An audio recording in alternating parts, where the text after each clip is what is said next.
দেখা গেল বেশ কিছু মানুষকে হিন্দু বিরোধী স্লোগান দিয়ে পতাকা ওড়াতে দেখা যায় তাদের।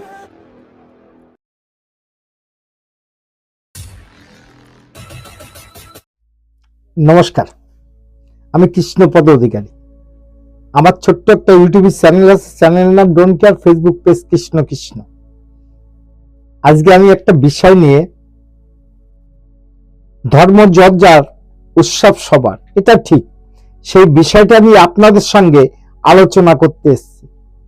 আমি যে ভিডিওটা করছি, ভিডিও সার মর্মটা আপনারা বোঝার চেষ্টা করবেন, কারণ বিগত দিনে 53 সাল অতিবাহিত, বাংলাদেশ স্বাধীন হয়েছে, কিন্তু বর্তমানে বাংলাদেশে যে অত্যাচার অনাচার হচ্ছে এবং যে নিষেধাজ্ঞা, যে ভাবে মৌলবাদীরা একত্র হয়েছে, সাধারণ মানুষ যারা শান্তিপ্রিয় মানুষ, তারা এখন বর্তমানে খুব বিপদে আছে। কেন বলছি? যে ওটা মুসলিম কান্ট্রি ঘোষণা হয়নি, কিন্তু ঘোষণা না হওয়ার পরে যে মৌলবাদী সংগঠনরা দিনের পরে দিন বিভিন্নভাবে ফতুয়া জারি করছে, এটা কোন দেশের আইন কারণ জানি না, কিন্তু এই যে ফতুয়া জারি হচ্ছে, এটা হয়তো কোনো মুসলিম কান্ট্রিতে সেটা হয় না, কিন্তু বাংলাদেশে কেন হচ্ছে সেই প্রশ্ন তো করতেই পারি। কারণ ধর্মকে নিয়ে যারা ছেলেখেলা করে, যারা ধর্ম মানে না, যারা মসজিদে বোমা মারে, যারা মাজার শরীফ পুড়িয়ে দেয়, জ্বালিয়ে দেয়, যারা এই ধরনের কথাবার্তা বলে, এই ধরনের ক্রিয়াকর্মের সঙ্গে যারা যুক্ত, তারা আবারও ইসলাম, বড় ইসলাম বলে নিজেকে দাবি করছে, জানি না। কিন্তু ইসলাম আপনি দাবি করেন, কিন্তু ইসলামের ধর্ম হিসেবে আপনারা যদি চলেন, সেখানে হয়তোবা আমি এই কথাগুলো বলতে আপনাদের পারতাম না, যেহেতু ধর্ম করার জন্য অন্য ধর্মের প্রতি অন্য ধর্মকে আঘাত করা, এটা কতটুকু ঠিক না ভুল জানি না। কোনো হাদিস কোরআনে আছে নাকি এটাও জানা নেই। যাই হোক, আমার ভিডিওগুলো বাংলাদেশে যে ভাইরা আছে, যে আমার সোশ্যাল মিডিয়া পরিবার আছে, তারা যথেষ্ট সাপোর্ট করে, এবং করে এই কারণে যে আমি সত্যি কথা বলি, সত্যির সঙ্গে চলি, সাদাকে সাদা বলি, কালোকে কালো বলি। তাই আপনাদের জন্য একটা নতুন ভিডিও আনছি, যে রমজান মাসে কি ধরনের আচরণ বাংলাদেশের মানুষের প্রতি আসলো। দেখা গেল বেশ কিছু মানুষকে হিন্দু বিরোধী স্লোগান দিয়ে পতাকা ওড়াতে দেখা যায় তাদের। বাংলাদেশের সংখ্যালঘু হিন্দুদের উপর নিপীড়নের যে খবর প্রায়ই শোনা যাচ্ছিল, সেই পরিস্থিতিতে কিন্তু এই স্লোগান হিন্দুদের পক্ষে বেশ উদ্বেগজনক। এই অবস্থায় একটি বিশেষ সূত্রে খবর পাওয়া যাচ্ছে, আমেরিকার পেন্টাগন থেকে একটি ফোন আসে বাংলাদেশের সেনাপ্রধান জেনারেল ওয়াকারুজ্জামানের কাছে।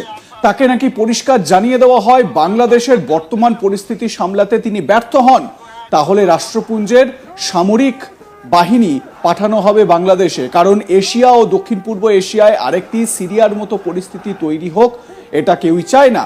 এরপরই নাকি কিছুদিন আগে দেশবাসীর কাছে বলা হয়েছিল, অন্তর্বর্তী সরকারের বিরুদ্ধে বার্তা দেওয়া হয়, দেশবাসীর কাছে এই বিষয়টিও তুলে ধরা হয় বা উত্থাপন করা হয়, ঐক্যবদ্ধভাবে থাকার বার্তা দেওয়া হয়। আমি 100% শুভেচ্ছা জানাই তাকে আমি নামাজ পড়েও দোয়া করি যে সে আবার আসুক। শেখ হাসিনার সময় যে উন্নয়নটা হয়েছে, এতে চলবে না। এই চলবে কাকে টাকা দিলে সুদ পাওয়া যাবে, সে জানে ওই হিসাব। সে দেশ চালানোর মতন হিসাব তার কাছে কিছু নাই। আপনাকে 10,000 টাকা দিলে কত টাকা সুদ আসবে, এই হিসাব জানে ডক্টর ইউনূস। কিছুই তো নাই, আইন বলতে তো কিছুই নাই, কিছুই করতে পারবো না। আমাদের মরণ ছাড়া কোনো রাস্তা নাই। দুর্নীতি বাংলাদেশ স্বাধীন হওয়ার পর থেকে সবাই করছে, এনে আল্লাহর ওলি কেউ আসেনি। প্রত্যেকটা বর্ডারেই গন্ডগোল চলছে। বাজার দর, জীবন ব্যবস্থা, স্বাস্থ্য ব্যবস্থা, সব ব্যবস্থায় কেমন আছেন? ব্যবসা এখন যা বেচা কেনা হয়, কর্মচারীর টাকাই হয় না। আজ 3 মাস থেকে কোম্পানি কোনো তেলই দিছে না দোকানে। ব্যবসার পরিস্থিতি এমন দাঁড়াইছে, এখন দোকানের ভাড়া দিব না বাড়ি ভাড়া দিব, এখন আর কোনো রাস্তা আমরা চোখে দেখছি না। সব দিকেই মনে করেন আমাদের এখন নাজাহাল। আবার আগে একটা লাইসেন্স করতাম, এখন 6টা লাইসেন্স করা লাগছে। তাহলে আপনার কাছে আমি প্রশ্ন রেখে গেলাম, এই কাকা কি মুসলমান নয়? এই কাকা কি বাংলাদেশকে ভালোবাসে না? এই কাকা কি বাংলাদেশের শান্তি চায় না?